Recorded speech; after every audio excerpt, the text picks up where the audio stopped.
My name is Coach Keenah Lambert, and I am the head women's flag football coach at Texas Wesleyan University. So I graduated from Winston-Salem State University, alumni of the HBCU, with a sport management degree and a mass comm degree. So I've always knew that I wanted to work in athletics. It was my major. It's something that I knew I wanted to do since probably like sixth grade. Wow. And so when I got my degree, I just kind of went down this road of higher education, athletics. I worked with the Texas Christian University for a minute in game operations. I worked with the Dallas Cowboys in game operations, the Dallas Mavericks in game operations. I worked at ESPN U for a bit, and then went to Florida State University, where I was worked in men's basketball aside of Coach Hamilton, who was a legend. Coach Leonard Hamilton, shouts out. He is a legend in men's basketball. And then I went on to University of Rhode Island as a director of basketball operations, and then Hofstra University. Well, just the love of sports and the love of student athletes, right? I love the youth. I think one of my things is just like making sure that they're represented correctly. Not everyone always has your best interest in mind, right? And I wanted to be one of the maybe few, no shade, but maybe few that actually has the interest of the student athlete in mind and at heart. So it's not about what they can do for me or it's what we can do for each other, you know? So I want to be able to foster an environment where, like, hey, this is what I can pour into you. What can you pour into this program? Like, you know, how can we benefit each other to make it mutually beneficial while you're in school? And how can I help you reach your goals when you leave? You're only here for 4 years. So how can I have that lasting impact from the time I get to you to the time you move forward with your career, whether it's in athletics or just in your career? We are here having an amazing conversation with Coach Keenah, who is the head coach flag football at Texas Wesleyan University. So as you see the landscape of some of the things and experiences you've seen and talked about, what are some opportunities that are on the horizon that some may not really know, like, hey, this is how this game is growing? Oh my gosh, the game is it's crazy, right? So we started off with I think 60 some schools in the country with flag football, and that's literally increasing every day. Like, I definitely think really soon, just about every school in the country is going to have women's flag football, which is going to be amazing. A little bit competitive, but amazing, as it should be. It's going to be right there with football and basketball and every other sport you see. It's not just going to be club anymore. It's going to be competitive, which is an amazing opportunity for these girls. And, you know, another thing is that they're in the talking to starting professional women's flag football. So that's going to be something that is crazy and wild. Are you serious? Yes, like they've already kind of talking about it in the San Francisco, California area, getting it started. So yeah, I think the scope is going to be wild, especially after, you know, it's going to be in the Olympics in 2028. So shout out to the Olympics for including women's flag football in 2028, but it's going to be an Olympic sport. And I think especially after that, it's going to be no limit to where flag football can go.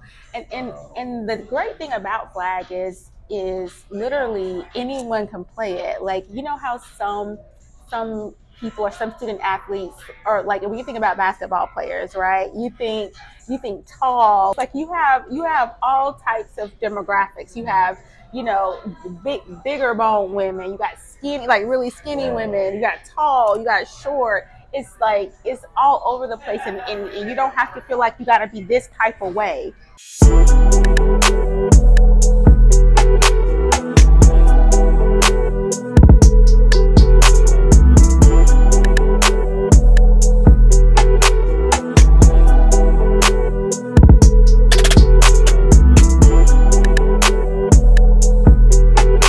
To play flag football, you can literally be any size, any frame, you know, anything, and you can play flag football. I think I think to me, it's one of the most inclusive sports in women's athletics, just all together. And so when you say that, because I'm thinking of different demographics physically, what about like, are these like strict football players that play, Oh my or gosh, is it? no, absolutely not.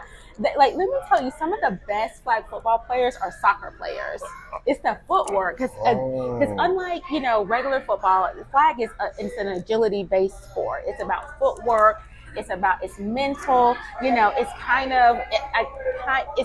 kind of like rugby without it being so rough, because it's not contact. Let's get that together. It's not contact. You're only Incidental going for contact. incidental contact, Okay. right? Not purposeful. Not purposeful, incidental, but it is really like an agility based sport based on footworks and just being smart and intelligent with your movements and where you're going to go with the ball. It is really just one of those sports that's so fun to watch, and it's so fast paced. It moves so quickly.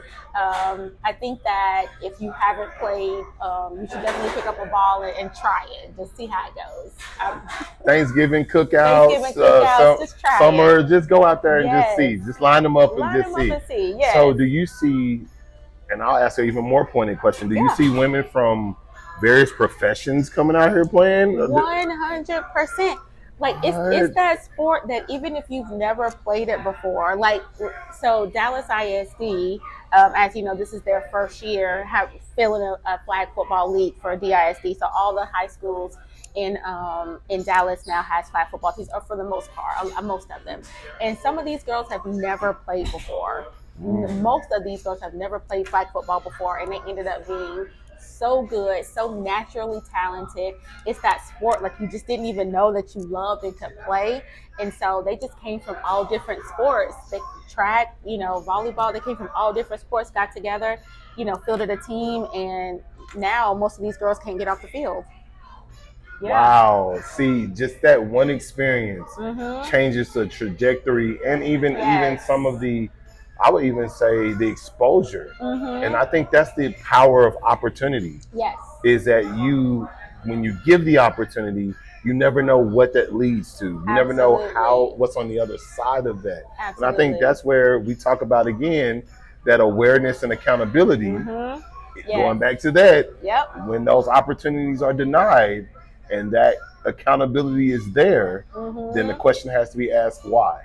And so if you are a person who's on the fence about it, let's say you're like, flag is for boys or football is for boys and all of that stuff, just think about the ideal of opportunity. Yes. And would you want an opportunity, or would you want to be denied an opportunity to do something that you would want to do? Absolutely. And then with that too is, a lot of us grew up on football. A lot of us grew up watching football. And it was always that thing where it was like, girls don't play football. And so now it's the opportunity to say, oh, guess what they do? But we do play flag football. And so when we grow up on it, watching your uncles, like a lot of us, we're just with our uncles and our aunts at the cookouts and stuff like that, just watching them watch sports and never had the opportunity to play. And now that we do, it's just being taken advantage of on a huge scale, and women are loving it. I mean, just all across the country. It's amazing. It's an explosion. Awesome. It really is. That's great. And you are at the tail or the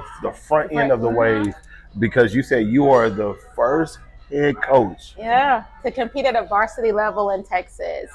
Yeah, yes, to compete at the varsity level. So that's very exciting. So Concordia does have a women's flag football team, and I think they're going varsity in 2027. We're competing at the varsity level in March. Explain the difference in what that is. Oh, so it's a different club, Okay. So it's just like club and varsity sports. So they can't, they're not yet competing for a championship and things like that. We are. So this year, obviously I know we're new, but it doesn't mean I don't want to win. So I'm going for a championship in 2026, right? That's what I do. But Concordia are still they play club, and so they don't yet compete, for championships and placement and things like that. And so I'm assuming then that there are leveling of sanctions or rules and things of that sort depending on the level of competition. Believe it or not, it's not yet sanctioned in Texas. We're still working on getting it sanctioned here. So, and what does that mean? I've heard that term. Yeah, it just means that they recognize it as a school sport. They recognize it as a real competitive sport that can compete. And that's at the high school level, because we can compete now. But it's wild, because now, like, say for instance, they don't really recognize it as a Dallas ISD or an ISD sport.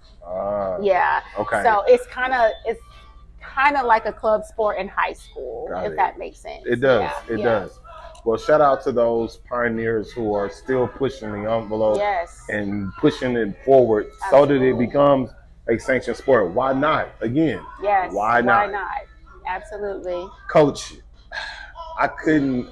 first off, I don't know what it feels like to travel to multiple states for multiple positions out of the passion and love for what you do. Yes. I don't know what it's like to be the head coach of a program that you're starting from zero and moving forward. How do you balance the professional work with the personal wellness?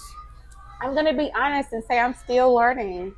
I think it's an ongoing, for those of us who really care or who are really competitive, that is an ongoing, it's not an issue, but like when you really care about your student athletes and you care about what you do, it's hard to put up those boundaries. Yes. It's hard to say, don't call me after this time, or we can't talk after this time. It's hard to put up boundaries because you get really invested in these student athletes and what they have going on in their lives. And you want to make sure they're okay. You want to make sure they're safe. You want to make sure they're attending school. You want to make sure, and it's not just for you, but it is for them too, because you want to make sure they graduate on time. You want to make sure that they succeed in life. So finding a balance is difficult in that way. But I think you just have those days where you just take out time and say, okay, today is going to be my day. I'm not answering any phone calls today. I'm not taking any text messages. Like if it's a Sunday, just take your day and chill. If they need anything, they can call your assistant or whatever. And if it's truly an emergency, your assistant can call you. But I'm telling you, these student athletes, there are no boundaries. There are no boundaries. Y'all don't care. Y'all, and it's fine. Like I feel like it's their way of checking in with us. It's their way of saying, I know it's 12 o'clock at night. I know it's 12 o'clock in the morning, but I'm okay. Even though they're saying, hey coach, like, how do I wash these socks with it? You're just like, are you kidding me like, right now? That. Like, really? That is a different perspective. Yes. It's their way of checking in with us. Yes. Just to know, hey coach, you're thinking about me. I know you're thinking about me. I'm thinking about you, but I don't want to say it. So I'm going to call you and ask for something crazy. Ask for something totally off the wall, or text you and ask for something weird. And it's just, I feel like it's just their way of connecting with you and contacting you, just to make it seem like, I don't want to make it seem like I want to say, hey, because you're not that cool, but you're not that cool on me too, but this is my way of saying, hey, I'm okay today. Yeah, that's so cool how you frame that. And I think that perspective goes back to what you said earlier, in that you want to make sure that when you are giving and getting an athlete, there's a mutual benefit. Correct. Because these athletes are spending hours upon hours preparing, and some would say to make your program successful. But I think that reciprocity in saying, okay, I'm going to make sure that we take care of you in your grades, in your wellness, in your behavior. Yes. What is one thing you do for your athletes to check in with them in their wellness? Oh man, let me tell you, I am introducing a health and wellness coach in my program. So that is the first thing we're going to do. I'm going to introduce a health and wellness coach. And you hired somebody already? I have somebody in mind. Yes, I have somebody in mind, and we're going to just connect. And their first couple of weeks, or in school, when I finally have them all together, we're going to spend that time getting to know one another. We're going to spend that time understanding all of our different communication styles, how we communicate, how we talk, how we celebrate one another, how to not get jealous, because the position you come in playing may not be the position you end up playing. So how can we still support each other as a team? We're going to come in together, and we're going to work on those things. This is day one. This is day one. You're not talking talk where you're going talking about a route, dig route, X, none of that. No, This is foundational. This is foundational. This is bonding. This is how to be together. This is how to make it through the tough times. We're gonna focus on that, because if I know you and you know me, if I know, oh well, this player, she laughs when something bad happens, and that's just because she's nervous. It's weird. She's awkward when something bad happens. She starts laughing, and this player retreats when something bad happens. Well, okay. Well, if this player laughs, these other players are not upset because they understand that that's her trauma response. So I want to be able to understand, like, this is your trauma response, right? Like I do at church. Like you. I'm getting my towel. You making me sweat again, coach.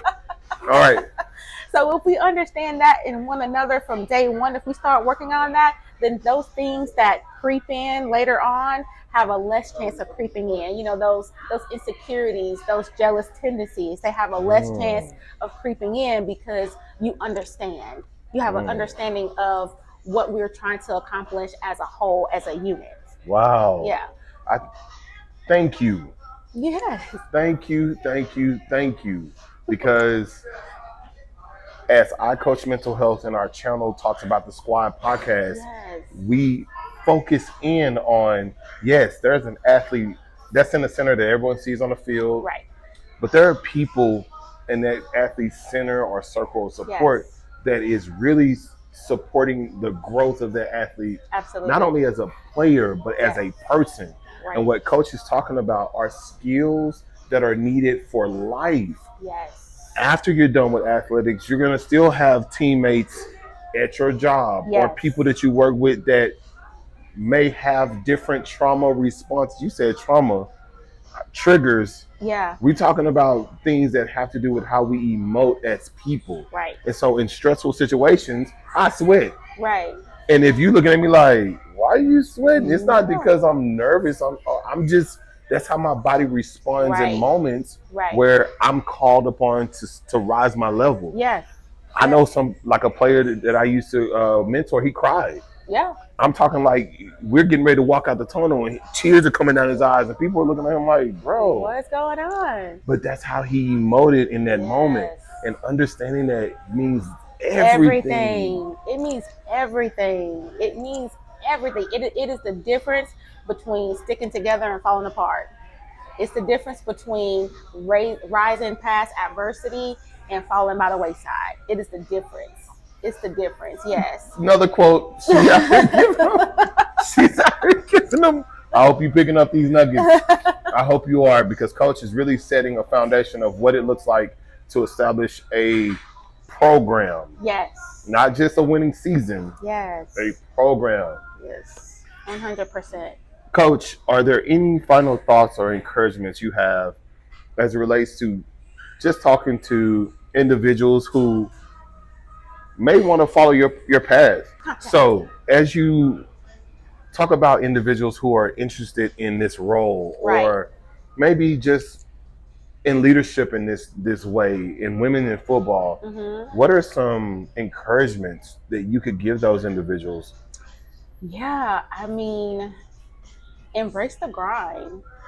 Embrace the grind, because it's not an easy road, right? It's not an easy road, but you get great rewards from it, and know that sometimes you have to give up the good for the great. Sometimes. Explain. Yeah. So sometimes, so sometimes you got to take a step back and take a step forward. So if you're at this big, D1 institution and you're an assistant coach there, right? And so, but you want to be a head coach, but your head coach isn't going anywhere anytime soon. And let's say a Division II comes available. Well, guess what? It's a head coaching position. Sometimes you got to say, okay, this is my opportunity. So let me go down and win here at this level, because I know how to win at this level. Let me go down here and win myself at this level for the opportunity to get back up to that level. So you're giving up the good for the great. It's good here. You're happy here. It's good, but you want to be great. You want that head position. So step down to a good position and then step back up to great. if that's what your definition of good and great is. Everybody's Sure. is going to be different, right? Sure. So I'm not going to say D2 is not great. D2 is great. I would love to get there, but I'm just saying if that's your definition, just don't be afraid to give up the good for the great. Yeah. As you talk, Coach, I can think of so many different words, phrases, quotes that you've just given, and more so than any, I hope people genuinely feel your spirit, because I can feel your spirit just in our conversation that you truly mean well for people who you interact with and you engage with. I mean, just to be even more transparent, Coach and I have had 2 conversations, and mainly through text message, and she's like, no, this is something that I want to do because it's important. So she's given up her time and traveled to meet me in this location. We're here at Fat Burger here in North Arlington area, off of 30 in Collins. Again, if you are coming through this way, please stop by and thank the folks for giving an opportunity to be here. But Coach, your players, I'm pretty sure, can see that like you care. I hope so. That's the goal, right? The goal. I tell them, I said, play hard for me and I'm gonna work hard for you. That's just, really play hard for me and I'm gonna work hard for you. So let's get it going. Let's get it going. And I tell them that, and I think that I do think that they feel my intentions. I do think that they think I have their best interest in mind, and I think that that's why they want to play for me, because they know it's beyond football. Wow, beyond football for me. Mm-hmm. Wow, Coach, I appreciate your time. Thank you so much for giving your wisdom. Thank you. How do people get in contact with just following your program if they're interested in supporting? What are some ways that they can get connected to the work you're doing and what you have coming up? Yes. Well, my Instagram is TexWest Flag, so that's TXWES Flag. So you can follow us there. You can DM that page. Someone is going to respond to you. We're really good about responding. My email is Lambert, so that's LAM as in Mary, B as in boy, ERT at TexWest, TXWES.edu. That's my personal email. You got it. So if you are an inspiring coach, if you are a player, if you are a person who just wants to be connected to a genuine person in this game, who's really doing great things, but also not only just doing it, bringing the people around and building a village around to say, let's walk this walk together. I heard an African proverb that says, if you want to go fast, go alone. But if you want to go far, go together. And that's what I'm hearing Coach say, is that as she builds her program, that is going to be a successful winning program. They're starting with the foundation of the person, then building the player so that the positions that they put them in can lead to success. Amen. And if you don't have those things established, I think you're kind of putting the cart before the horse. So thank you, Coach, again for your time. I appreciate it. Please check us out again, the Squad Podcast, where we highlight individuals that are surrounding and incubating that athlete so that that athlete can be the best version that they can be. I'm Coach Gaffney. This is Coach Keenah. Thank you so much for your time. God bless. Thank you.